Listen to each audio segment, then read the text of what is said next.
Take our viewers live now to David Littleproud, the Nationals leader. In regional remote areas, the areas that the National Party represent. And by adding another layer of bureaucracy, all we will be doing is adding to the over 1,000 Indigenous representative groups that actually give advice to governments already. And this will not close the gap. We are creating a bigger bureaucracy, not a better bureaucracy.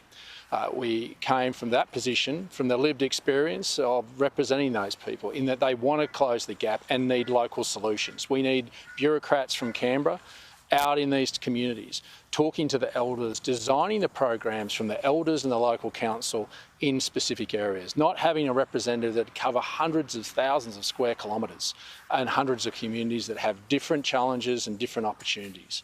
We also took the key premise that's dear to every Australian, that every Australian is treated equally.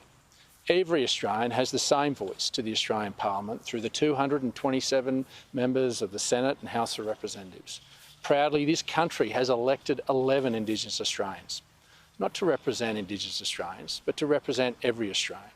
The foundations of our democracy are strong, ones that give us the building blocks to deliver where the disadvantage is, and the disadvantage is in rural and remote areas. That can only be devised by local communities at a local level.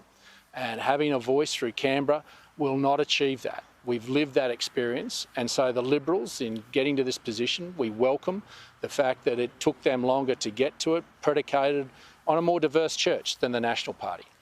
We welcome the fact that they're putting forward constructive views to the government, but unfortunately I feel that the Prime Minister has made it very clear, both publicly and privately, that he's not for changing, that he's made this clear that this will be the question that we put to the Australian people. And unfortunately, sadly, I believe this has more potential to divide our country rather than bringing it together. There are pragmatic ways to work through this. The Nationals have said that from the start. We welcome the fact that the Liberal Party have got to this juncture as well. We'll work constructively with everybody and make sure that as we move through this debate now, that it is a respectful one, that the respectful opinions of the yes and those in the no will be treated with the respect and dignity that a proper and mature debate in a democracy as strong as Australia's should be treated.